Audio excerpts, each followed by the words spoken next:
el doctor Arturo Zaragoza, llicenciat i doctor en Arquitectura per la Universitat Politècnica de València. Des del 2008, acadèmic de número de la Real Acadèmia de les Belles Arts de Sant Carles i acadèmic corresponent de la Real Acadèmia de Belles Artes de San Fernando de Madrid. En l'actualitat és inspector de Patrimoni de la Direcció General de Cultura de la Generalitat Valenciana, adscrit des de l'any 1983 a la Direcció Territorial de Castelló. Ha participat com docent en la Universitat Politècnica de València, és el director de l'importantíssim màster de conservació del patrimoni arquitectònic en la Universitat de València, en la Universitat Internacional Menéndez Pelayo, en la Universitat Jaume I i col·labora amb la Universitat de Firenze, Universitat de la Sapienza de Roma o la Universitat degli Studi de Palermo. La seva obra escrita és de referència per les investigacions en l'àmbit medieval i postmedieval valencià sobre arquitectura popular, catalogació monumental i història de l'arquitectura gòtica i tardogòtica. Permetran, molt subjectivament, que destaque de la seva ingent obra 3 títols. El primer d'ells, que em va sorprendre molt, l'any 1983, Arquitectura rural primitiva en secà, que és una batalla esplèndida d'Arturo Zaragoza per defendre el nostre patrimoni que, parafrasejant el conseller Vicent Marçà, no és altra cosa que allò que en gran mesura ens fa ser el que som. I aquest és el treball quotidià d'Arturo. I dic Arturo perquè fa anys que ens coneixem i li tinc una gran admiració i pràcticament per mi, i perdonen l'expressió, és la Bíblia quan n'hi ha alguna qüestió de patrimoni.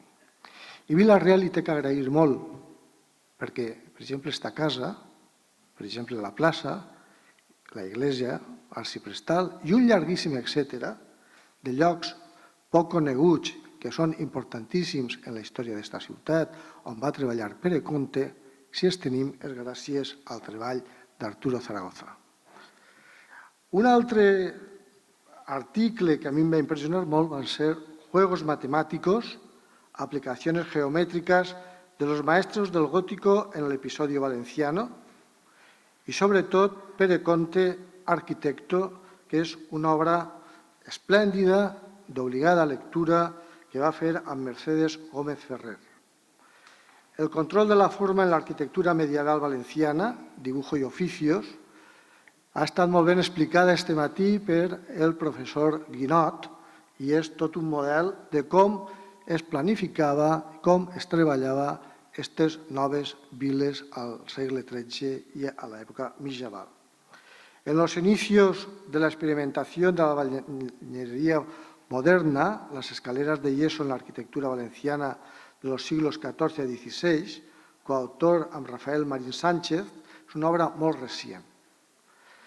I, sobretot, Arturo, pel seu treball, és comissari d'importantíssimes i fonamentals exposicions, que no tan sols han divulgat el nostre patrimoni, sinó que és el més difícil i important, que han fet prendre consciència polítics d'aquest país de que el patrimoni no tan sols cal conservar-lo, sinó que cal donar-lo a conèixer, però el que no es coneix es perd. I fruit d'aquest treball va ser la magna exposició Pere Conte, Mateo Cardilivari, dos maestros del gótico mediterráneo, celebrat a la Llotja de València l'any 2007, o Jaime I, 1208-2008, Arquitectura Año Cero, al Museu de Belles Arts de Castelló de la Plana en novembre del 2008 a gener del 2009. I avui aquí una altra troballa.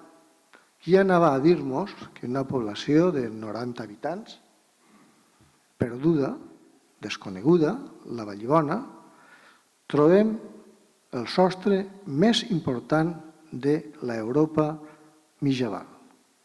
Què fa? I, sobretot, per no cansar-los més i que parli la persona que més sap, el demostrar-los, ens ho demostra ell, com en el que van escoltar, des de les andanes en les que es treballaven aquella gent del segle XIII, tenint cops d'ulls plens d'alegria joiosa, de les ganes de viure dels mestres pedrapiquers i obrers de vila del segle XIII. Deixo la paraula al doctor Arturo Zaragoza. ¿Se oye? Sí. Muchas gracias, Vicente. La divina providencia permite que cuando perdemos la abuela tengamos grandes amigos, ¿no? Y esto creo que es un ejemplo fantástico.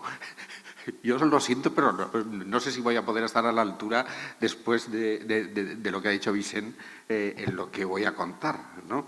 Bien, yo antes que nada quería dar la enhorabuena a los organizadores de este seminario, de esta jornada, porque demuestra que con muy pocas armas se pueden hacer cosas buenas e importantes. Es decir, en el mundo académico estamos acostumbrados a ver grandes organizaciones costosas y, bueno, pues aquí resulta que con muy poca... simplemente yo creo que con un teléfono, o sea, se ha podido montar una cosa realmente importante. Y agradecer también la invitación para participar junto con gente de un nivel de investigadores tan alto, investigadores fundamentalmente de la palabra y del documento de archivo. Lo mío, la verdad, es que es más una cosa del andamio y del lápiz gordo en la obra, ¿no? Y me encuentro un poco fuera de sitio, pero de todas formas creo que las imágenes que voy a pasar les pueden interesar. Yo lo que les voy a hablar es de un capítulo de la historia de la arquitectura y del arte valenciano absolutamente desconocido. Repito, absolutamente desconocido. No hay ni 3 líneas sobre él publicadas. Bueno, pues ahora hay unos folletos que tiene Vicente aquí encima de la mesa y que se los pueden descargar por internet, pero que existen desde hace un mes, no solamente. Pero nunca se ha hecho nada. ¿Por qué? Porque los valencianos éramos unos dejaos, unos blandos, no, ¿cómo se diría? No, no exactamente, seguramente lo somos, no, absolutamente, somos dejaos, somos blandos, no, pero no en este caso. Hay que tener en cuenta que llevamos 30 años de restauraciones en la Comunidad Valenciana, en la cual todos los gobiernos han actuado y han actuado de una forma a veces muy importante y normalmente muy mal divulgada y que no se sabe lo que se ha hecho. Hay que saber que las técnicas de restauración en los últimos años han avanzado muchísimo. Lo que era una tabla pintada ahora se ve de una tabla que cuando la ves es una cosa negra, de repente puede aparecer lo auténtico, cosa que eso hasta hace unos años no se podía. La técnica fotográfica ha avanzado de forma asombrosa. Yo estuve ayer con un colega fotógrafo fotografiando un edificio en Valencia. Cada fotografía tenía por lo menos 150 megas y estaban obtenidas como a 20 metros de distancia. Eso era imposible directamente, no hace 30 años, eso era imposible hace 4 años seguramente. Eso nos permite, las fotografías que yo voy a pasar son fotografías que no se hubieran podido hacer hace 10 años, por ejemplo, muchas de ellas, ¿no? Y otra cosa importantísima, seguramente lo más importante de todo, y es que existe una nueva sensibilidad para el tema de los techos, que en realidad no son los techos, en realidad es, como luego veremos, el tema de la vida cotidiana, el tema de la imagen, es decir, unos temas absolutamente modernos que nos interesan muchísimo. Bien, pues esa nueva sensibilidad es una sensibilidad que está aquí ahora, ¿no? Pero que donde ha nacido es justamente en Francia y que no tiene más de 10, 12 años. Yo sí estoy interesado por los techos, es gracias a un amigo francés que pues me llamó a la inspección de Castellón hace 7, 8 años y me dijo que estaba muy interesado en saber qué techos existían, qué techos se habían restaurado. Yo le dije, bueno, pues sí que estábamos haciendo cosas, pero no había nada publicado. Si quería venir aquí, yo se lo podía mostrar. Digo, si se quiere venir, digo, en mi ordenador tengo cosas, hay cosas que le puedo mandar, cosas que no le puedo mandar. Bueno, luego resultó que este señor francés había nacido en Benicarló, ¿no? Hablaba el castellano perfectamente y, bueno, desde entonces yo he ido 3 veces a Francia a reuniones sobre temas de techos. En Francia están descubriendo los techos absolutamente y aquí los acabamos de descubrir ahora y la verdad es que yo soy el primero que está impresionado. Bien, ¿por qué es importante este tema de los techos? Bueno, pues porque nos cuentan cosas que no nos cuenta la arquitectura monumental ni la pintura monumental de la época. Y dices, pues son muy importantes los grandes retablos, los grandes edificios, las grandes catedrales. Pero es que esto nos habla de la vida cotidiana, eso que ahora nos interesa en la historia, ¿no? Desde hace unos años, ¿no? Bueno, pues eso de esa vida cotidiana que queremos saber qué hace la persona cuando se levanta, en qué piensa y qué imágenes tiene. O sea, cuáles son sus imágenes, sus referentes. Bien, es muy interesante todo esto que estoy diciendo, pero en realidad de lo que les voy a hablar es de los restos de un naufragio. Y es una imagen que está buscada intencionadamente, restos de un naufragio, porque nos vamos a encontrar una tabla aquí, otra tabla pintada allá, otra en otro sitio, y organizar un relato con todos estos fragmentos es realmente complicado. No estamos en condiciones todavía de organizar un relato, ¿no? Estamos en condiciones de quedarnos asombrados ante lo que vemos. De quedarnos asombrados, además, ante lo moderno que es ante lo moderno, cómo toca nuestra sensibilidad. Yo creo que si muchas tablas de las imágenes que voy a pasar aquí hubiera que exponerlas en Valencia, creo que estarían mejor expuestas en el IBAM que en el Museo de Bellas Artes. ¿Por qué? Es una cosa que no consigo saberla. No consigo saber por qué nos toca más esto que la pintura del siglo XV, que la pintura del siglo XVI o que la pintura del siglo XVII, que es más reciente. Pero creo que ustedes van a pensar exactamente lo mismo. Bien, como tenemos estos restos de naufragio, yo voy a hacer una exposición cronológica, voy a ir contando lo que ha salido una cosa detrás de la otra, cronológicamente no cómo ha salido, sino que también más o menos coincide, dicho sea de paso, sino por las dataciones que más o menos le podemos dar, que no son tampoco tan absolutamente seguras. Bien, hay una datación de referencia que es la conquista cristiana, que se le puede poner el año de 1238, que es la conquista de Valencia, por darle un referente. Y dices, bueno, ¿y qué sabemos antes de la conquista? ¿Qué sabemos de los techos que había en Valencia antes de la conquista? Bueno, pues la verdad es que sí que sabemos cosas, no es que sepamos mucho, pero sabemos mucho más de lo que saben en muchos otros sitios. Gracias a Dios se conserva uno de los techos intacto, el llamado techo del Palacio de Pino Hermoso, en Xàtiva, y este techo, que está en el Museo Municipal, ahora en estos momentos, pues vemos que tiene lacerías, que tiene lo que se llaman chillas, que son esas microbóvedas alveoladas, que tiene una pintura con carácter vegetal, etcétera, ¿no? Y que tiene además cierto carácter. Sabemos que había una carpintería realmente importante en época andalusí, en Valencia, aunque nos hayan llegado pocas cosas y siempre muy fragmentarias, porque en el siglo XIV ya es muy valorada. Se ha perdido la tradición de cómo se construyen exactamente, pero es muy valorada. Por ejemplo, el rey Martín, en una visita a Játiva, ve dos techos de mocárabes, y se enamora de ellos locamente, y uno de ellos lo compra y el otro hace que se lo regalen, ¿no? Y se los lleva a su palacio de Barcelona. Uno se lo pone en lo que luego se llamará el Palauet Bellvís, allí dentro del palacio, y otro en la tribuna de la Catedral de Barcelona, desde donde él va a ver la catedral. Bien, estos dos techos han desaparecido, o no, pero esa es otra historia, ¿no? Y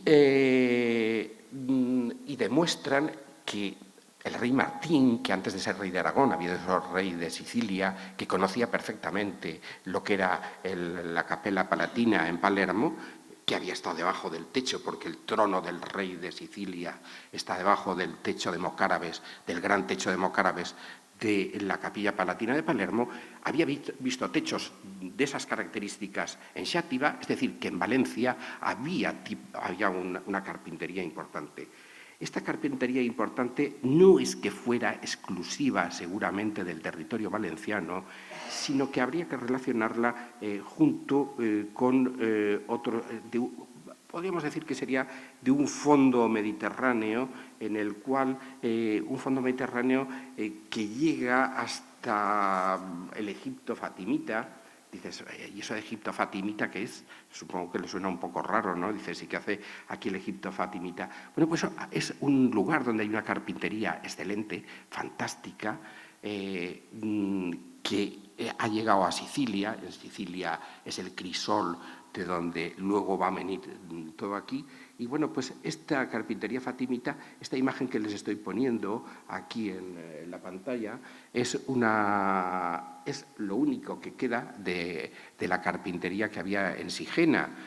Sigena, esa cosa tan famosa que sale todos los días en la televisión a propósito de unas cosas del siglo XVII y XVI que no tienen tienen un relativo interés, pongamos, ¿no? O un interés simbólico, pero que lo que realmente es importante en Sigena es justamente lo que está pasando en el siglo XII, y esto está escondido en los sótanos del Museo Nacional de Arte de Cataluña. Espero que no lo vea nadie, que no publiquen esto, porque si no se va a montar otra película porque esto es más importante seguramente que lo que están solicitando los aragoneses, ¿no? Bien, es una carpintería muy compleja, muy interesante, pintada, y eso aparece en Sigena, en la Corona de Aragón. ¿Por qué aparece en la Corona de Aragón?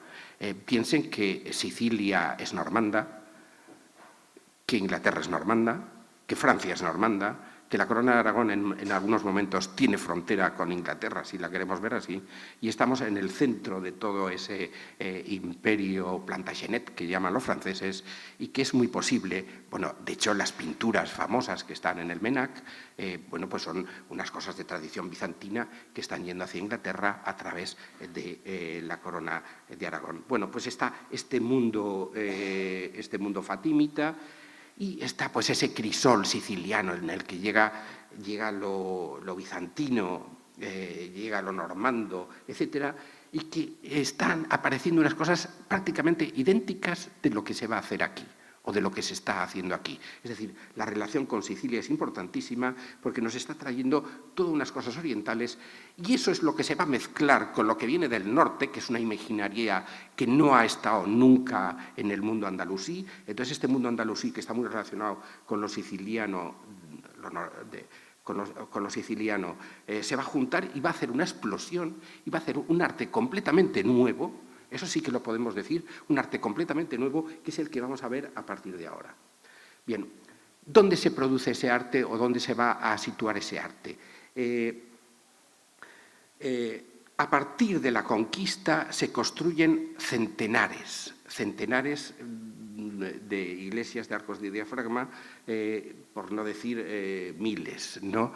¿Qué es una iglesia de arco de diafragma? Una iglesia de arco de diafragma es un espacio rectangular que, perpendicular a la nave, se construyen unos arcos, lo cual tiene la ventaja de que con una misma cimbra vas construyendo todos los arcos. Eso es un ahorro de madera considerable tremendamente. Encima se pone una cubierta de madera y entonces esta especie de caja es un espacio que se puede utilizar para parroquia. ¿Qué es una parroquia? Una parroquia en el siglo XIII no es lo mismo que ahora. Una parroquia en el siglo XIII es también el municipio, es la iglesia, por supuesto, es el centro de reunión, es, bueno, pues la primera de la que voy a hablar ahora, que va a ser la de Onda, aparece en 1305, donde se reúne el Consejo para tratar de un tema importante para la ciudad o para la población, y como es acostumbrado, como es acostumat, se reúnen en la iglesia parroquial. En la iglesia parroquial, como dice Robert Burns, es donde se pagan los impuestos, donde se sale para la guerra, es el lugar de reunión que tiene que caber todo el pueblo. Y entonces todos los pueblos tienen un edificio de este tipo, y todos estos edificios tienen un techo. Y por lo que sabemos por ahora, por lo menos la mitad de los que nos han llegado, de esos techos están pintados, por lo menos la mitad. ¿no? Es decir, imaginen la gran cantidad de kilómetros cuadrados de pintura que habría, ¿no? Y, bueno, pues nos han llegado unas tablas. Pero con esas tablas yo creo que podemos intentar averiguar algo. Bien, el esquema, este es el esquema de la iglesia de San Pedro de Xàtiva, de la organización de estos techos, es que primero en la parte de abajo hay unos canes y son de piedra, unas cabezas de viga que están labradas y son de madera, luego vienen las vigas, luego vienen otras viguetas en sentido contrario, vienen unas tablitas muy pequeñas que tienen este tamaño, que hacen como de tapajuntas, que llamamos tabicas, ¿no? Y luego pues toda una serie también de finos elementos que sirven de tapajuntas y luego unas grandes tablas. Les digo esto porque normalmente la decoración que llevan las vigas, que llevan las cabezas, que llevan las viguetas, que llevan las tabicas o que llevan las tablas es diferente y iré nombrándolas a partir de ahora. Bien, de la primera iglesia o de la primera edificio que voy a hablar es de la iglesia de Santa Margarita de Onda, la tenemos aquí cerca. Este edificio estaba oculto hasta 1970. En 1970 se le elimina esa bóveda tabicada y aparecen estos arcos con esa techumbre de madera. La iglesia ya estaba citada, les digo, en 1305, pero su datación es muy anterior. Es un techo que no ha sido restaurado, solamente se hemos restaurado 3 vigas y 5 tablas, pero con esas 3 vigas y 5 tablas la verdad es que hemos averiguado muchísimo. El día que esté restaurada toda la techumbre seguramente sabremos mucho más. Tiene mucho interés porque, como luego veremos ahora, bueno, aquí yo creo que ya se ve. Fíjense que las vigas, es una cosa que vamos a ver a partir de ahora, siempre tienen los palos reales a lo largo, rojo y amarillo, ¿no? Tienen los palos reales y en cada viga hay tres escudos en cada uno de los lados, ¿no? Con la heráldica normalmente pues de quien la ha pagado. Es decir, que si está el escudo real normalmente es que hay un tercio diezmo real que también se ha pagado por ahí, ¿no? Pero esta tiene una cosa curiosísima que son esos escudos con el fondo rojo y la cruz blanca, que cuando los hemos restaurado hemos visto que han sido puestos encima de lo que ya estaba. Pero han sido puestos encima mientras se estaba pintando la viga. Como luego veremos, esto primero se pinta abajo y luego, una vez pintado, se pone arriba. Nunca jamás se pinta después, nunca jamás, lo cual nos da una datación, si podemos datar estos escudos, de cuándo se ha construido. La datación nos la permite saber cuándo Onda queda bajo la tutela del Temple o cuando queda bajo la tutela de Montesa. En principio, al ser cruces blancas sobre fondo rojo sería Montesa, pero también hay razones para pensar para que sea el Temple. Y eso nos daría una datación de 1249-1258, ¿no? Que es una datación tempranísima que cuadra mucho, además, junto con otras cosas que voy a contar ahora. Y lo hace pensar que es la primera y la más antigua de estos techos pintados que nos ha llegado, que podemos tener una datación aproximada. Quiero decir que Vicent García Edo es el que también es partidario de esta datación más temprana y no de la otra, que en cualquier caso sería 1280, es decir, que estaríamos todavía en épocas tempranísimas. Bueno, lo poco que hemos destrozado está muy perdido, ¿no? Aquí en Onda, pero vemos ya los trabajos de la acería, las palmetas, todo un léxico que nos remite mucho, de una forma extraordinaria, a los mismos yeserías que se han encontrado ahí en Onda. Es decir, parece como si carpinteros y pintores que han trabajado en Onda en época andalusí hayan seguido trabajando por lo menos en este techo. El siguiente, Benifasá. Bien, de Benifasá saben que es un monasterio importantísimo, fundado en 1233, que la primera misa se dice en 1276. No voy a decir nada más, yo tengo aquí delante a Vicent Domènech, el mayor experto en la documentación de Benifasá en el siglo XIII, y no quiero decir ninguna cosa inadecuada. Bien, saben también que fue absolutamente destruido durante la desamortización, que fue una cosa, durante las guerras carlistas hay un episodio que sale hasta en los episodios nacionales de Pérez Galdós, ¿no? Las destrucciones aparece, bueno, es una cosa, tiene un toque literario el monasterio de Benifasá, y de ahí dices, bueno, aquí ¿quién nos ha podido llegar? Ahí es imposible, si además queman toda la madera precisamente porque están muriendo de frío los prisioneros que hay allí en Benifasá de la otra parte carlista, ¿no? Y los liberales. Bueno, pues hace unos 10 años empezamos a restaurar las cubiertas de la iglesia de la Pobla de Benifasá, una iglesia pequeñita de una de las fundaciones del monasterio que está al lado, y no era previsible que saliera nada, pero bueno, pues estas cosas que no es previsible es cuando salen, ¿no? Bueno, salieron unas tablas pintadas que cuando empezamos a restaurarlas nos dejaron asombrados y que evidentemente no eran de allí. No eran de allí porque con la dimensión que tenían, si se hubieran puesto de la forma que se tenían que poner, no cabían en esa iglesia. Es decir, que razonablemente eran del monasterio, que en algún momento las habían quitado del monasterio y las habían reutilizado en la iglesia. Sabemos que la iglesia del monasterio, la cabecera es de bóveda de crucería, de piedra, pero la nave era de madera y no se construyeron bóvedas de piedra hasta 1460. Es decir, es posible que cuando se desmonta la cubierta de madera del monasterio fuera para reparar las pequeñas iglesias que tenían a su cargo los monjes, y de allí no salieron. Bueno, las tablas son absolutamente espectaculares, son de unos colores brillantísimos. No les voy a poner muy pocas cosas, pero claro, es una cosa impensable en la Pobla de Benifasá. Hay toda una serie de tablas de roleos vegetales que están todavía en la tradición románica, que si se pusieran como de pie hacen recordar ya un románico, más que románico, un tono bizantino, ¿no? Parecen pilastras visigodas, ¿no?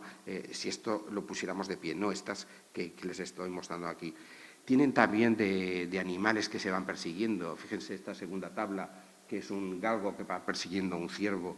Bien, pues este ciervo, si lo vemos de cerca,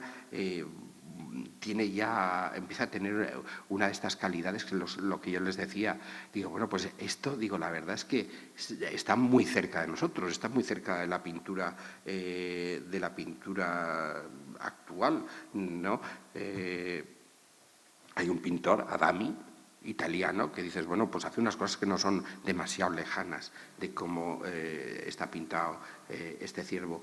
Fíjense que es otra cosa que veremos después, que primero se pone el color y luego se pone la línea. Eso es una técnica muy moderna, es la técnica del cómic.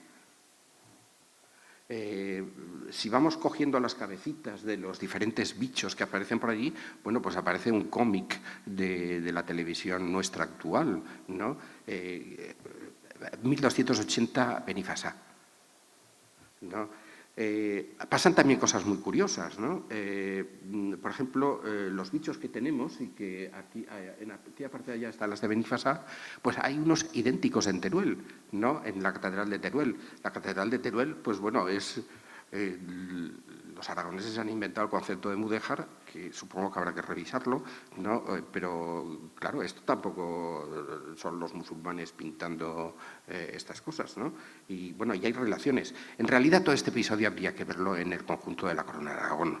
No se puede estudiar solamente lo de Valencia sin estudiar lo catalán, lo aragonés y lo siciliano, que se está produciendo a la vez y que es igual de importante.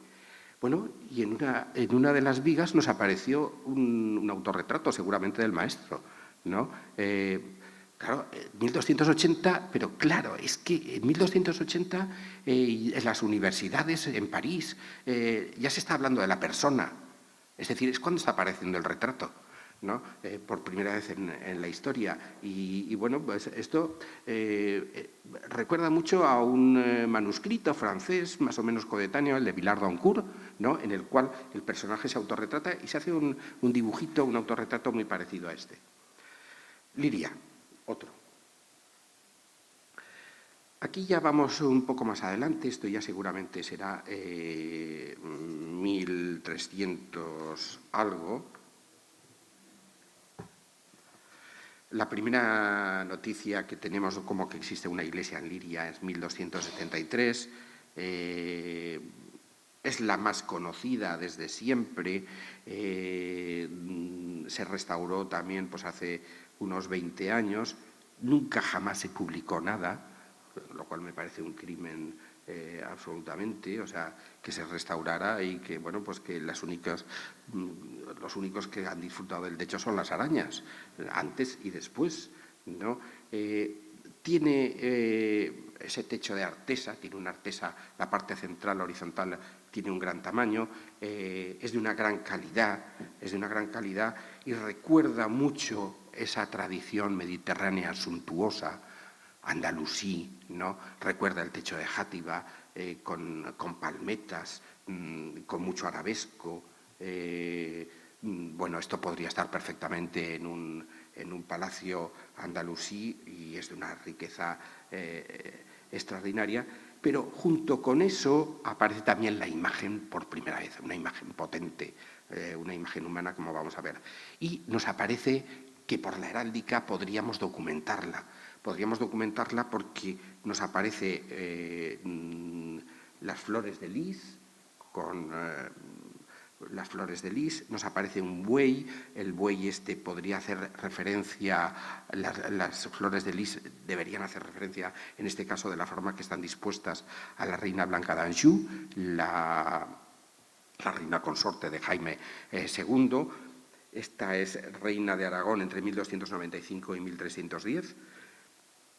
Si el Boyle este es el mayordomo de Jaime II, es mayordomo entre también unas fechas, lo cual nos daría un abanico de datación entre 1302 y 1308, que a su vez cuadra con también dos piezas que han salido muy recientemente en Valencia, que tampoco han sido publicadas, al lado de la catedral, la almoina del obispo de Espont, y que tiene exactamente las mismas características de lo que vamos a ver ahora. Es decir, que estamos hablando de 1300 nada en esto. ¿Qué hay ahí? Bueno, pues sobre todo en los frisos que hay debajo hay toda una serie de imágenes que ya nos llevan a lo que es el siglo XIII, lo que la gente está pensando. Por ejemplo, este animal mitológico, que es la arpía, que es un ave de rapiña con rostro de mujer, garras afiladas y cola de serpiente, ¿no? Simpática, ¿no? Vemos estas escenas de amor cortés, el caballero que saluda a la dama mientras lleva en el brazo el animal, ¿no? O están bailando, etcétera. Unas imágenes de amor cortés que parece que no nos las imaginaríamos en 1280, que la gente las está viendo y que las tiene en su casa, porque en la iglesia de Liria es también en estos momentos el ayuntamiento de Liria, ¿no? Y también nos permite ver que lo que está pasando aquí en Valencia no es muy diferente de lo que está pasando en Montpellier. Es decir, las imágenes que vemos aquí, que son las de Montpellier, que allí últimamente lo están publicitando como que es una imagen que han encontrado de Jaime I, etcétera, etcétera, etcétera, ¿no? Bueno, pues no lo sé, hay una carpeta de dibujos que está funcionando por ahí, que la están llevando de un sitio para otro y que vemos que es muy parecida, extraordinariamente parecida a lo de Liria, y que lo de Montpellier también es parecido a lo de Peñarroya de Tastavins, ¿no? Que sí que hay una comunidad. Esto es ya está, en la Corona de Aragón, ¿no? Vemos, por ejemplo, este caballero con el arcón y con el perro. Fíjense en el rabo del perro, porque el dibujo del rabo, o sea, primero han puesto el blanco y luego han hecho poniendo rayitas, ¿no? O sea, tiene una gracia enorme. ¿Pero qué quiere decir esto? Quiere decir que el que ha dibujado esto tiene la mano rota de estar dibujando estas cosas. O sea, porque primero ha puesto el color, luego ha hecho, y sabía dónde tenía que poner el color y cómo iba a hacer y dibujar el rabo, ¿no? Es decir, son de dibujo, mucho más de lo que nosotros nos creemos. O, por ejemplo, esta escena del jabalí con perro. Bien, en esta época Giotto está pintando sus frescos en Asís, que son fantásticos, ¿no? Y están muy bien, y que nos enseñan mucho y que nos dicen mucho. Pero esto también nos está diciendo mucho, ¿no? O sea, ese perro, o sea, el señor que ha dibujado el perro, o sea, está dibujando un perro real, es un gargo real de cómo está disfrutando el perro. Y aquel que se asoma tocando la trompeta, ¿no? Es una escena de caza realmente moderna, muy de cómic, si se quiere, pero muy moderna también, ¿no? O cosas más raras, por ejemplo, que hace este señor defecando ahí en la esquina en una tabica. En las tabicas es donde aparecen todas las cosas escatológicas. Luego enseñaré alguna más, ¿no? O sea, ¿qué significa esto? No lo sé, ni tengo ni idea. Bien, pasamos a Vallibona, que en ese sentido seguramente es la más interesante de todos estos edificios de los que voy a hablar. Bien, Vallibona es un pueblecito que tiene 80 habitantes ahora. Como conjunto de arquitectura popular, para mí, por lo menos, es el más interesante que hay dentro de la Comunidad Valenciana. Yo no conozco ninguna cosa tan bonita como Vallibona. Si van a Vallibona no van a ver nada de lo que les estoy contando. Ya la iglesia queda disimulada en el conjunto del caserío, casi hay que adivinarla dónde está, ¿no? En la parte superior, evidentemente, pero si entran dentro, pues ven un edificio con una bóveda barroca, que tampoco vamos a quitar nunca, porque es muy valiosa, ¿no?, que se añadió en el siglo XVIII, y bueno, pues hay que subir arriba y jugarse el tipo, porque aquí pasó lo siguiente. En el siglo XIX ampliaron la iglesia con una capilla de la Comunión lateral. Entonces, la cubierta, que era 2 aguas, desmontaron una de las cubiertas, la ampliaron. Con esas mismas maderas que sacaron de aquí, las volvieron a utilizar en el otro sitio, pero no ya puestas como eran originalmente. Y ahora es posible meterse por ese espacio y entonces algunas de las tablas que se desmontaron y que ya no están en su sitio son las que hemos vuelto a desmontar nosotros, restaurarlas, y las hemos dejado ahora en una especie de exposición para que pueda verse exactamente cómo es. La idea es restaurar también lo que queda en su sitio y poderlo ver allí. Una operación dificultosa, pero que es posible. Bien, aquí vemos en la planta lo que está oscuro es la parte que queda original en su sitio, que de esas voy a poner muy pocas imágenes, es decir, las imágenes que voy a poner es solamente de lo que hemos podido desmontar y volver a montar. La idea es que el día de mañana se pueda visitar la iglesia tanto por aquí, viéndola para abajo, como por aquí, viendo este techo por arriba.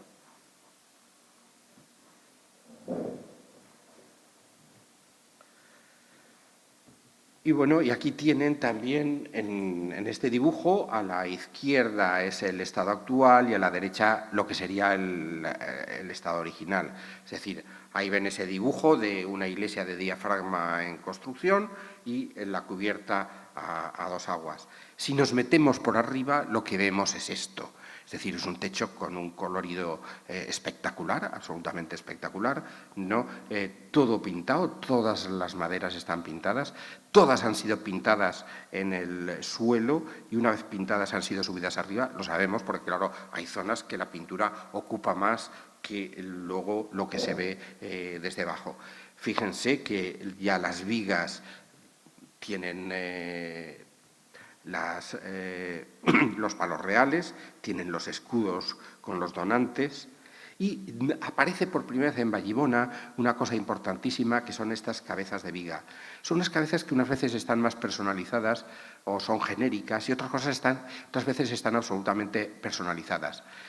Podemos decir lo mismo que decíamos antes con el tema del retrato, es decir, aquí aparece el retrato, no es que aparezca en Vallibona, ha aparecido ya bastante antes en Inglaterra, en las catedrales de Wells, en Salisbury, por ejemplo. Es muy frecuente ver cabecitas que se identifican con el arquitecto, el obispo, fulanito, menganito, siempre con historiadores, pero es que en realidad lo que pasa es que la persona existe, ¿no? O muchas veces pues es el donante. Bueno, pues el ejemplo, aquí tenemos 2 vigas más de canes de estos que se han restaurado ahora y que hemos bajado de la parte de la cubierta que había sido desmontada originalmente. Y bueno, pues es un poco lo que, un ejemplo de esto famoso es lo que ocurre en Valencia, en la Puerta de los Apóstoles, con los famosos pobladores. No sabemos con seguridad documentalmente dónde son, pero sabemos cómo se llaman, porque al lado tienen el nombre, ¿no? Es decir, sí que quieren que se sepa, que se les recuerde y que se les recuerde por el nombre. Todos estos retratos, que todas las iglesias del siglo XIII están llenas de cabecitas, a mí me hacen pensar que, claro, sus hijos sí que saben quiénes son y sus nietos también. A partir de la 4ª generación de nosotros tampoco se va a acordar nadie. Quiere decir que es que hay que ser conscientes de eso. Ellos a lo mejor, pues bueno, de ellos se han acordado sus hijos y sus nietos y han seguido rezando por ellos sus hijos y sus nietos. Y luego ya, pues buenos días, ¿no? Los hemos redescubierto nosotros. Pero bueno, a los de Valencia tiene curioso porque se han puesto el nombre. Y hay que ver, además, el paralelo que tienen las cabezas de Valencia con las de la Catedral de Teruel. Unas en madera y otras en piedra. Pero el fenómeno es el mismo. Bien, en Vallibona también tenemos una heráldica increíble y espectacular. Seguramente la mayor espectacularidad que tiene es la heráldica y es lo que nos permite seguramente datarla entre 1295 y 1306. ¿Por qué? Bueno, pues porque aparece, por supuesto, los palos de Aragón, la cruz de Sobrarbe, lo cual indica que hace referencia directa a la Casa Real, ¿no? Pero directa a la Casa Real. Aparece Aragón-Sicilia, aparece Hungría, Aragón-Hungría, y eso nos remite otra vez a la Reina Blanca d'Anjou. Parece ser que la Reina Blanca d'Anjou es señora de Morella y sus aldeas, es decir, es su señorío, y es posible que haya permitido que un taller real fuera a pintar la iglesia de un lugar de su señorío. No es una cosa demasiado extraña porque es ella también la que seguramente está pagando la Puerta de los Apóstoles de la iglesia arciprestal de Morella. Y explicaría, es lo único que explicaría seguramente, que un taller de la importancia del que vamos a ver esté trabajando en Vallibona, si no es imposible. Y también pues nos hace ver que seguramente los techos que no conocemos del Palacio Real de Barcelona, los que no conocemos del Palacio Real de Valencia, que ha desaparecido, muchos de los que no conocemos del Palacio Real de Zaragoza, bueno, pues estarían pintados por los mismos que vemos aquí. Hay también escudos de casas importantes de Aragón, como son los Alagón o los Luna, que están las órdenes militares. Se ha dicho a veces que bueno, debió haber habido un concilio de gente importantísima en Vallibona, lo cual es suficiente el ir a Vallibona para pensar que eso no ha podido ser. Pero en cambio sí que ha podido ser. Hay otra hipótesis que me parece más razonable, y es que por Vallibona pasan unas cañadas importantísimas. Hay algunas que tienen 75 metros de ancho. Imagínense los ganados que pueden pasar por una de estas cañadas, y por donde bajaban a invernar todos los ganados de Aragón y del Pirineo, y eso lo sabemos también documentalmente, ¿no? Al llano que queda entre Peñíscola y San Carlos de la Rápita, ¿no? Es decir, que seguramente el peaje de todas estas ganaderías ha pagado también la iglesia de Vallibona. Aparece el escudo de Vallibona muy tempranamente, y además no repetido, sino cada vez inventado. Además, fíjense ese carácter paisajístico que tiene el escudo, ¿no?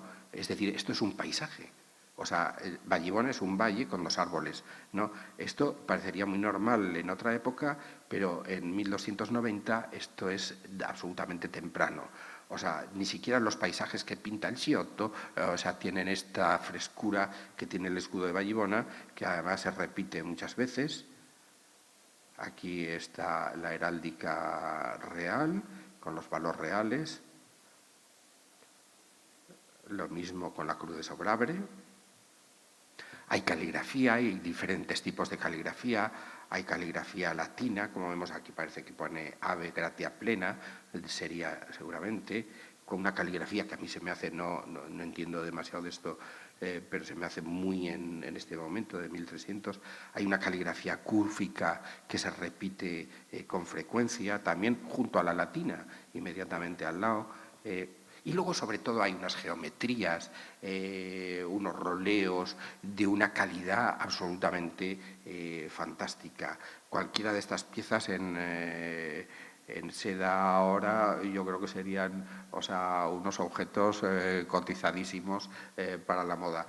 Por ejemplo, este de aquí, este es muy interesante porque aparece ya en el románico italiano y en el románico catalán, ¿no? Pero que aquí está tratado con una especial sensibilidad y que parece ser es un tema románico, de un mosaico romano antiguo trasvasado y llevarlo. O, por ejemplo, estos roleos, ¿no? De una calidad asombrosa que evidentemente no tiene sentido que aparezcan en un lugar como Vallibona.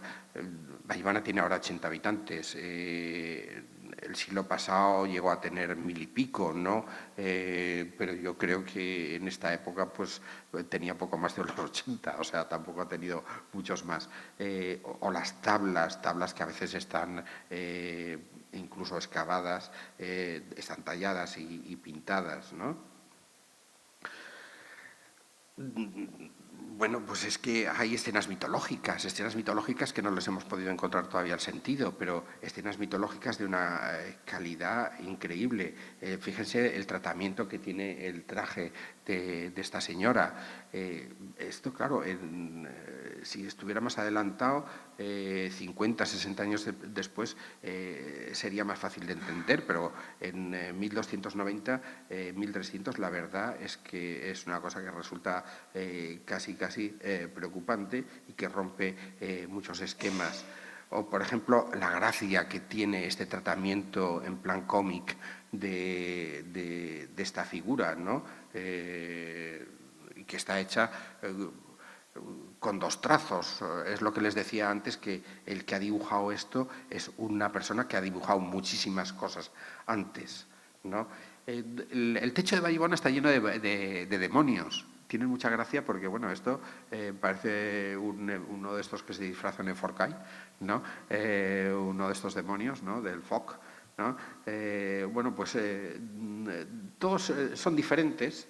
Este también es fantástico, ¿no? Y a mí este me impresiona mucho porque fíjense que el que ha dibujado esto tiene que saber perspectiva, o tiene por lo menos el concepto de la perspectiva, de dibujar a una persona que está cachada, ¿no? Resulta sorprendente.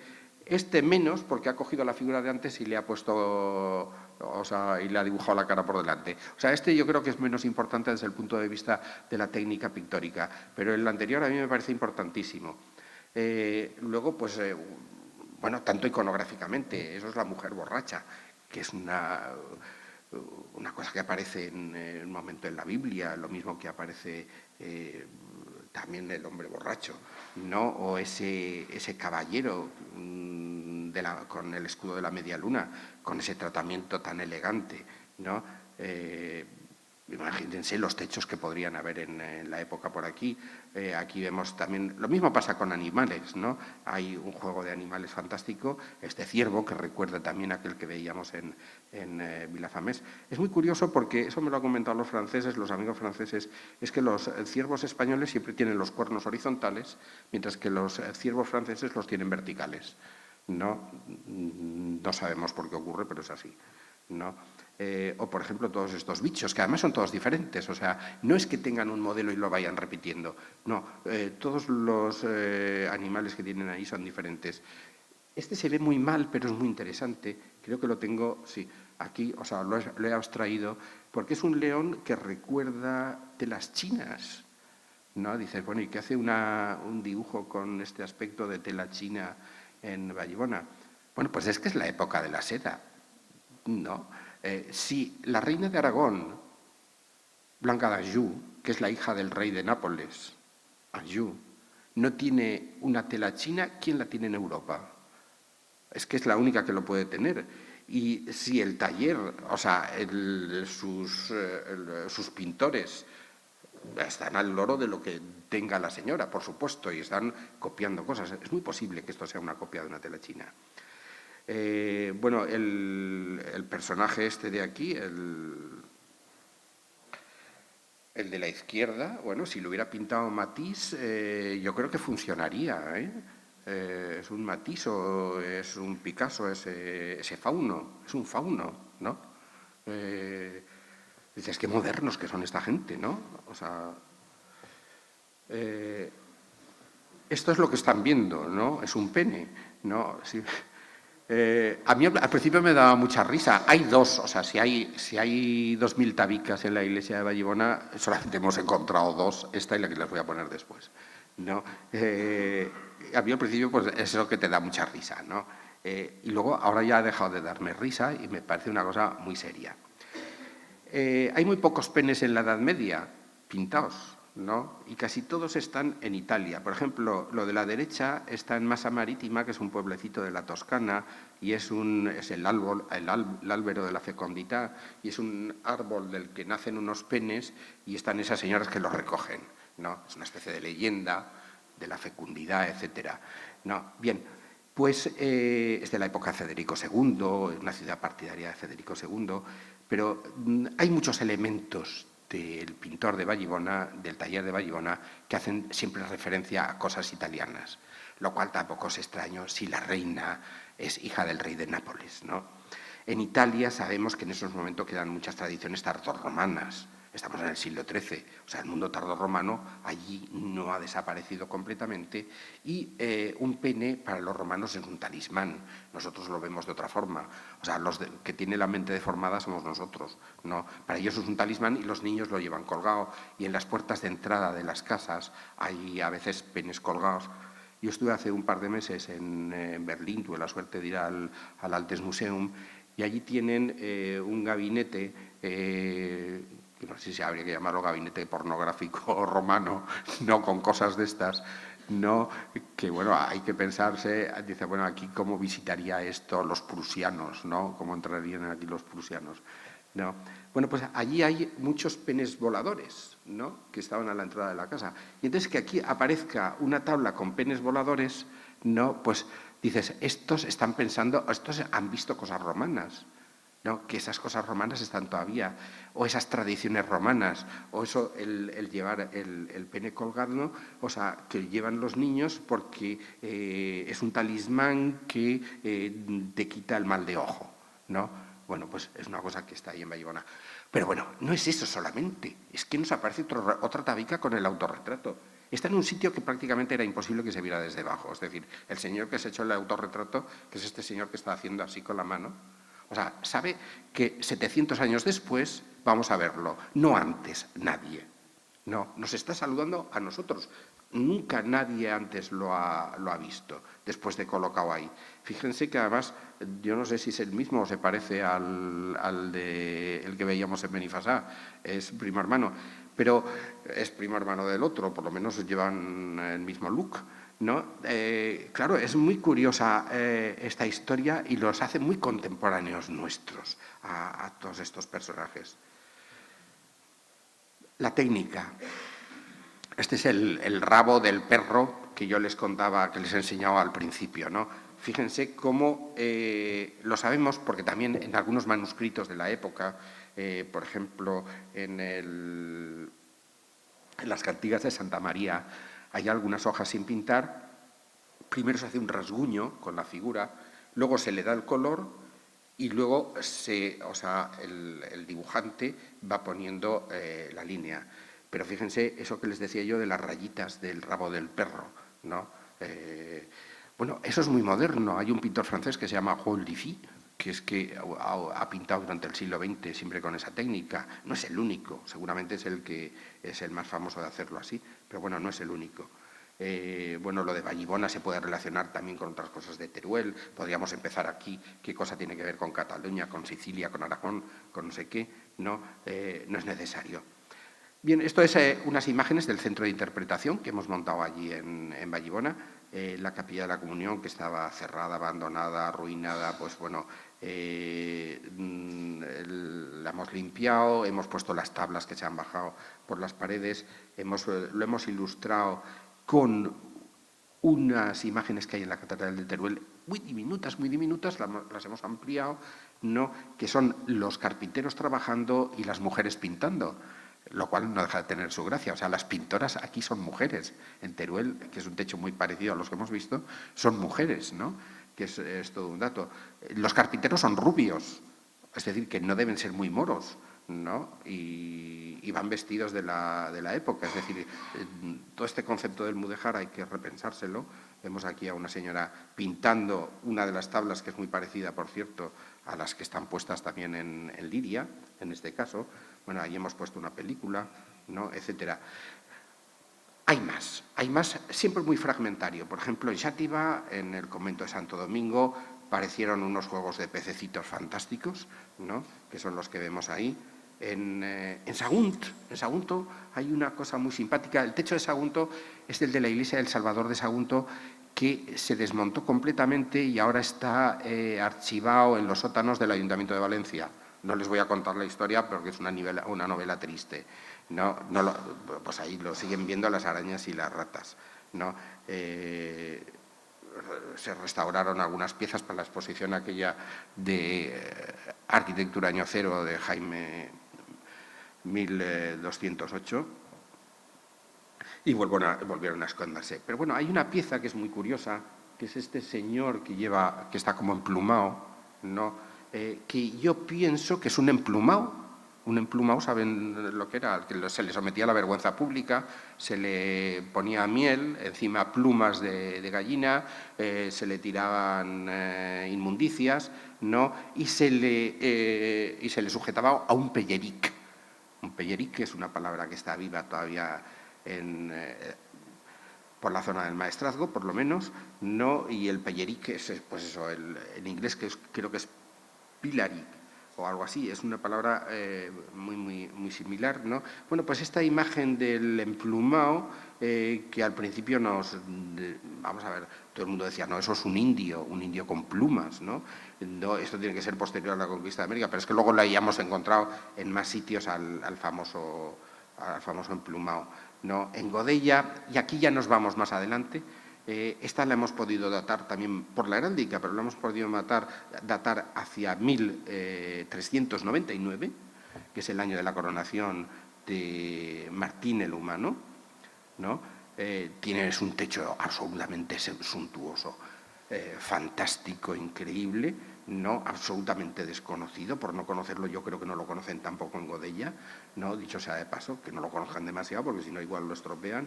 Pero tiene también unos juegos de cabezas, que son esas cabecitas que se ven ahí, que cuando se ven desde cerca son cabezas personalizadas fantásticas, de una calidad increíble, ¿no? Y bueno, pues hay otra iglesia en Valencia, la iglesia de San Antonio, que también tiene un techo muy parecido, y muy recientemente ha aparecido en San Vicente de la Roqueta, ¿no? Una viga que al restaurarla pues nos ha dado una imagen también de una calidad asombrosa. Yo me he perdido y no sé cuándo he empezado y si me estoy pasando. Bueno, prácticamente el concepto de lo que quería contar lo he contado, pero voy a pasarles muy rápidamente, voy a hacer un flash de imágenes, porque esto mismo que he contado que están en parroquias, en iglesias, está también en palacios. Lo que pasa es que los palacios son imposibles de datar porque la misma familia es la que ha estado y si vemos un escudo, la heráldica no nos sirve para nada. Y aquí documentación en este tipo de cosas no hay. Es decir, no hay un documento de cuándo han construido un techo. No, o sea, eso es la típica cosa que no ha aparecido todavía. Bien, esto es el Palacio Joan de Valeriola en Valencia. Esto es seguramente también, pues estamos en el siglo XIII, con toda esa caligrafía y con esos elementos que hay en las vigas vegetales. Eso nos remite a lo más temprano, es el techo de onda prácticamente, ¿no? Otro también del Joan de Valeriola, ese tono suntuoso de la carpintería andalusí, ¿no? Es el Palacio Mercader en Valencia, en la calle Caballeros, que vemos el mismo tema que hemos visto en Vallibona, de mosaico tardorromano, ¿no? El Palacio del Almirante de Aragón, donde volvemos a ver al emplumado, ¿no? En un techo que indudablemente es de esa época. Abajo he puesto un dibujito de cómo cogen al emplumado, es decir, es que está con la cabeza cogida y las dos manos así, de la misma forma que se ve en el de ahí abajo.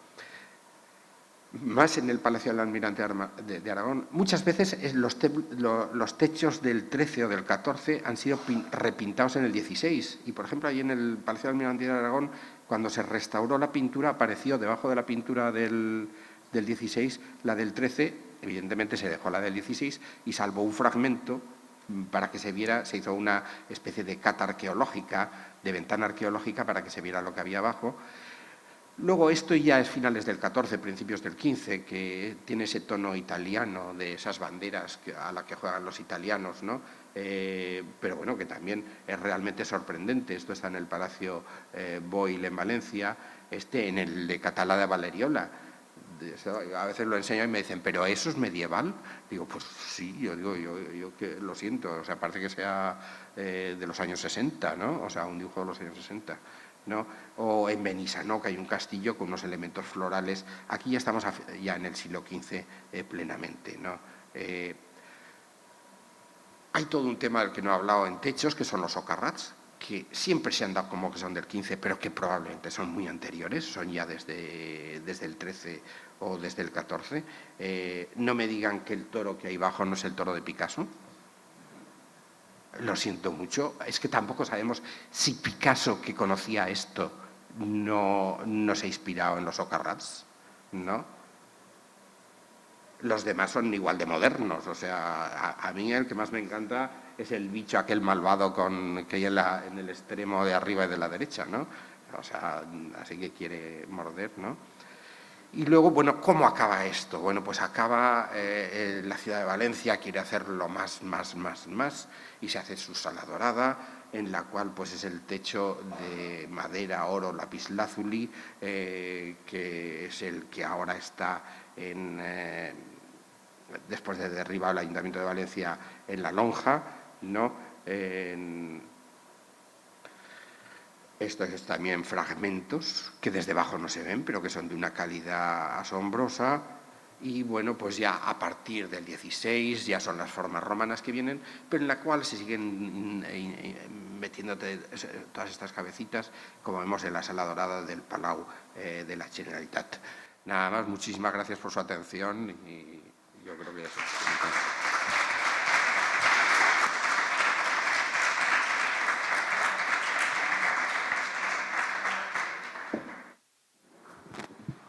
Moltes gràcies i crec que és un bon replantejament de la necessària i preocupant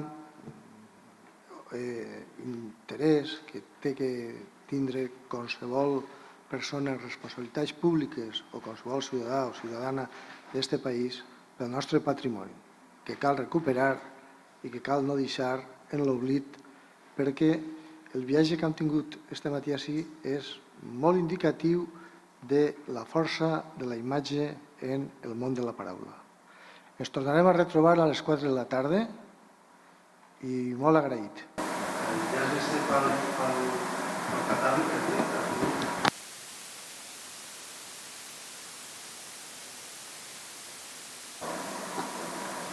Los dos, vamos a ver, esto es un folletito que se repartió en Vallibona el día de la inauguración de la restauración y que yo creo que no deben quedar más, no sé si en los servicios territoriales quedarán. Y pues es lo mismo y vamos a ver, se hicieron fundamentalmente para que los tuvieran la gente de Vallibona, para que fueran los de Vallibona los que fueran conscientes de lo que tenían. Les estuvimos diciendo, es una iglesia que no se ve, por no verlas no la ven ellos, o sea, esto no lo ven ellos, no tampoco. Es decir, si ellos no lo ven, ¿cómo van a querer defenderlo? Si alguien tiene ganas, de todas formas, aquí hay una especie de peliculita que yo he traído, que es la que pasamos ahí, que dura 6 minutos, ¿no? Y que si queréis, o sea, la ponemos. ¿Se puede hablar? Sí. No, es que el sonido empieza al cabo de un minuto. Y de todas formas es música y se puede... se empieza viendo la iglesia, como si se entrara dentro, la bóveda barroca. Aquí ya subimos a la parte de arriba.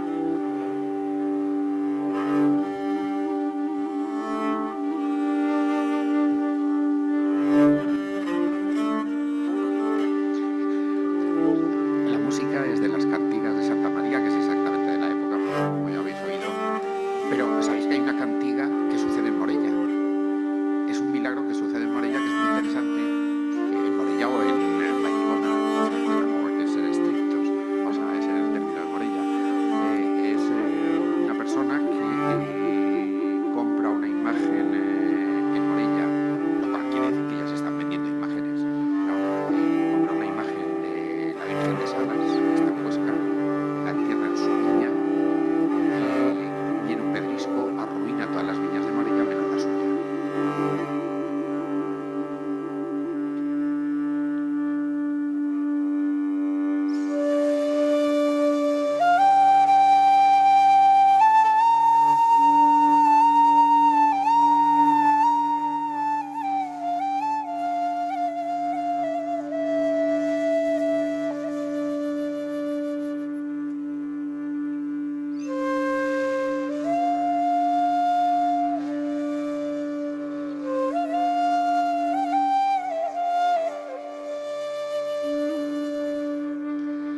Yo creo que lo que es muy interesante de esta historia es que siempre que se ha ilustrado el siglo XIII o el siglo XIV valenciano se recurren a imágenes de otros lugares. A mí es una cosa que me pone enfermo. ¿No? Es como si nosotros no tuviéramos imágenes suficientes y potentes. Bueno, aquí es que están todas, ¿no?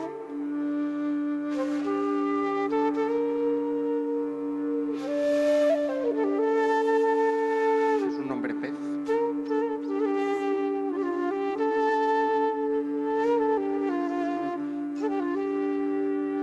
Estas tabicas, que son esas piececitas pequeñas, desde abajo no se veían absolutamente nada.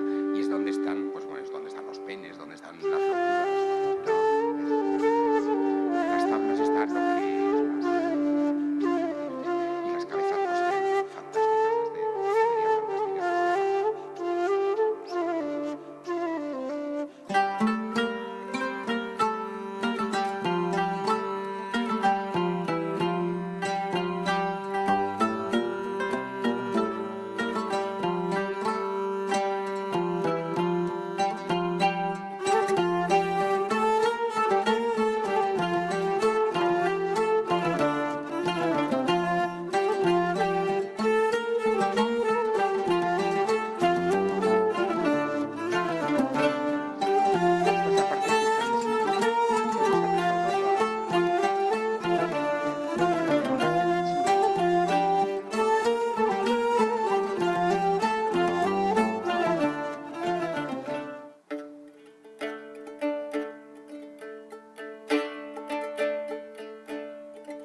Bueno, en realidad está fatal. Quiero decir que una de las razones de haber hecho todo esto es para que lo vea todo el mundo y que se sepa lo mal que está y lo urgente que es y que hay prioridades y que deberían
se reprueba, que